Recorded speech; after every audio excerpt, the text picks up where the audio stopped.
Hello दोस्तों, आप लोगों का स्वागत है मेरे यूट्यूब चैनल वंदना स्टडी 95 में। दोस्तों, आज हम लोग इतिहास के एमसीक्यू के माध्यम से इतिहास पढ़ेंगे।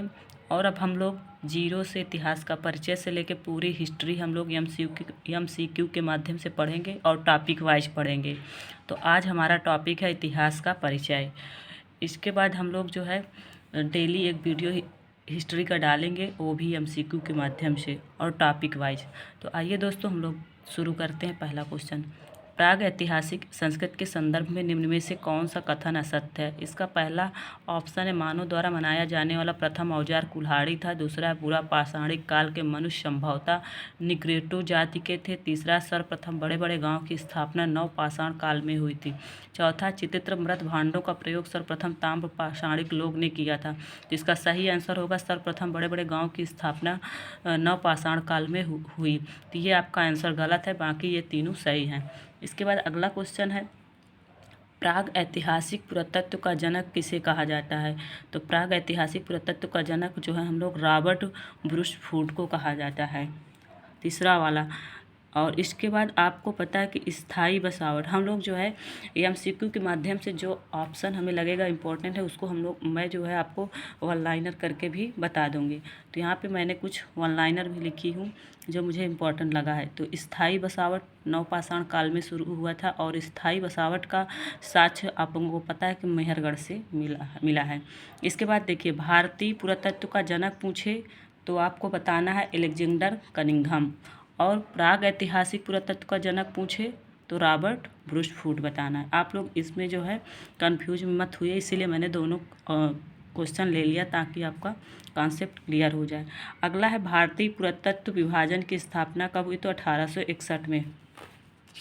इसके बाद अगला क्वेश्चन हम लोग देखेंगे, रॉबर्ट ब्रुसफूड ने 1863 ईस्वी में मद्रास के पल्लवरम नामक स्थान से हस्तकुष्ठार प्राप्त किया। इसके बाद ये भी आपका वन लाइनर था, मुझे लगा इम्पोर्टेंट तो मैंने बता दिया। अगला क्वेश्चन है, निम्नलिखित में से किसे ऐतिहासिक साक्ष्य नहीं माना जाता है?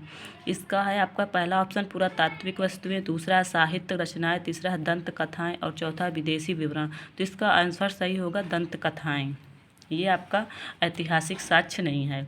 इसके बाद अगला है, रॉबर्ट ब्रुसफूड ने पूरा पाषाण काल के हस्त कुठार नामक उपकरण कहाँ से प्राप्त किया? तो इसका पहला ऑप्शन है हड़प्पा से, दूसरा पल्लवरम से, तीसरा सोहन नदी घाटी से और चौथा रोपण से। तो इसका सही आंसर होगा पल्लवरम से प्राप्त हुआ था हस्त कुठार। इसके बाद आपका अगला क्वेश्चन है, इतिहास का वो खंड जिसके केवल पुरातात्विक साक्ष्य मौजूद है। तो इसका जो है पहला ऑप्शन है प्राग ऐतिहासिक काल, दूसरा है आद्र प्रागैतिहासिक काल, तीसरा ऐतिहासिक काल और चौथा उपरोक्त सभी। तो इसका होगा प्राग ऐतिहासिक काल, इसका जो है सही आंसर प्राग ऐतिहासिक काल। इस काल में किसी भी प्रकार की लिपि नहीं है, प्राग ऐतिहासिक काल में किसी भी प्रकार की लिपि नहीं है। इसके बाद इसमें ऐतिहासिक काल में जो है लिखा भी गया है और पढ़ा भी गया है। यहाँ पे वन लाइनर एक क्वेश्चन है, वो साक्ष्य जो अब तक लिखा तो गया है लेकिन पढ़ा नहीं गया है। तो इसका सही आंसर होगा आर्ध ऐतिहासिक काल। तो आप लोग इसको भी याद लगाइए, कभी कभी पूछ लेता है कि वो कौन सा ऐसा काल है जिसमें लिखा तो गया लेकिन पढ़ा नहीं गया है। तो आद्य ऐतिहासिक काल है। इसके बाद अगला क्वेश्चन है, एमपी में स्थित भीमबेटका के शिलान्यासों से हजारों की संख्या में मध्य पाषाण काल उपकरण प्राप्त हुए हैं। इन गुफाओं का उत्खनन किसने किया था? तो पहला इसका जो है BS वाणकर ने किया था। इसका आंसर सही है, BS वाकणर ने किया था। अगला है, भारतीय चित्रकला के प्राचीनतम साक्ष्य कहाँ से मिला है? तो भीमबेटका से। अब यहाँ पे आप देखिएगा एक और है इसके नीचे, भारतीय चित्रकला के प्रथम साक्ष्य तो मोहनजोदड़ो से। और देखिए यहाँ पे प्राचीनतम दिया है और यहाँ पे प्रथम, इतना ही अंतर है, सेम क्वेश्चन है। तो अगर प्राचीनतम पूछे तो हम लोगों को आंसर देना है प्राग ऐतिहासिक काल से, अगर प्रथम पूछे तो हम लोगों को देना है आद्य ऐतिहासिक काल से। आप लोग इसको ध्यान लगाइएगा क्योंकि हम लोग यहीं पे कंफ्यूज हो जाते हैं जब एग्ज़ाम में आता है। और अगर दोनों ऑप्शन दिया है प्राचीनतम लोग कर दिया तो हम लोग अगर नहीं सही से इसको ध्यान लगाते तो मोहनजोदड़ो लगा देते। तो यहाँ पे आप देखिए प्राचीनतम पूछे तो भीमबेटका होगा और प्रथम पूछे तो मोहनजोदड़ो। इसके बाद अगला क्वेश्चन है, मनुष्य के साथ साथ पालतू कुत्तों को दफनाने के प्रमाण मिलते हैं। भीमबेटका से, महगढ़ा से, बुर्ज़होम से और आदमगढ़ से। तो बुर्ज़होम से मिलता है। आप लोगों को पता है कि मनुष्य के साथ साथ पालतू कुत्तों को साक्ष्य जो है बुर्ज़होम से।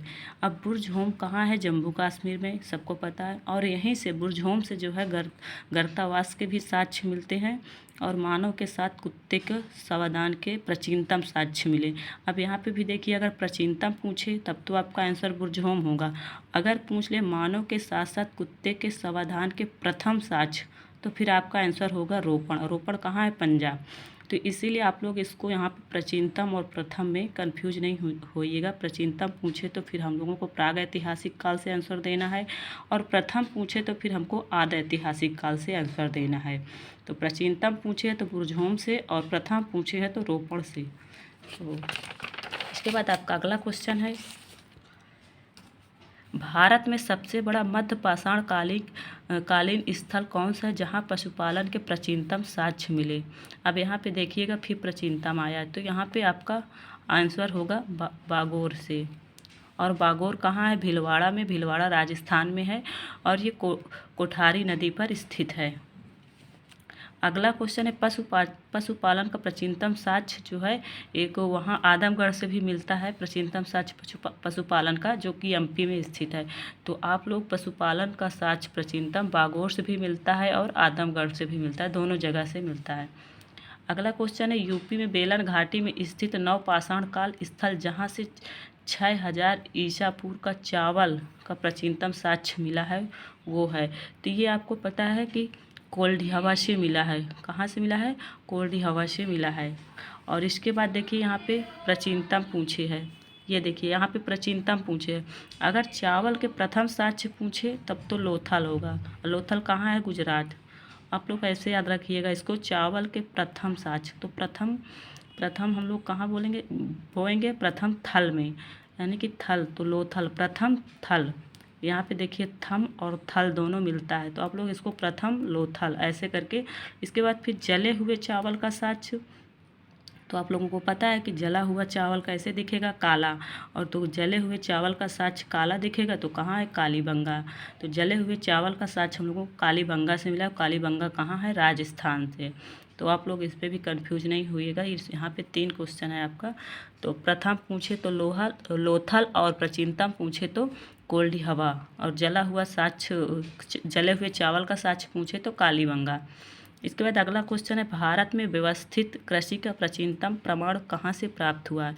तो प्राचीनतम साक्ष्य जो है मेहरगढ़ से प्राप्त हुआ है। मेहरगढ़ जो है नवपाषाणिक काल है, और मेहरगढ़ से ही स्थायी बसावट के साक्ष्य भी मिलते हैं। इसके बाद अगला क्वेश्चन है, भारत में मानव का सर्वप्रथम साक्ष्य मानव की खोपड़ी का जीवाश्म कहाँ से मिलता है? तो ये आप नर्मदा घाटी से मिलता है। और मानव की खोपड़ी का जीवाश्म जो है 1982 में अरुण सोनकिया ने नर्मदा घाटी एमपी में हथनौरा से प्राप्त किया था। आप लोग यहाँ पे इसको भी याद लगाइए कि 1982 में प्राप्त किया था। किसने प्राप्त किया था? तो अरुण सोनकिया ने।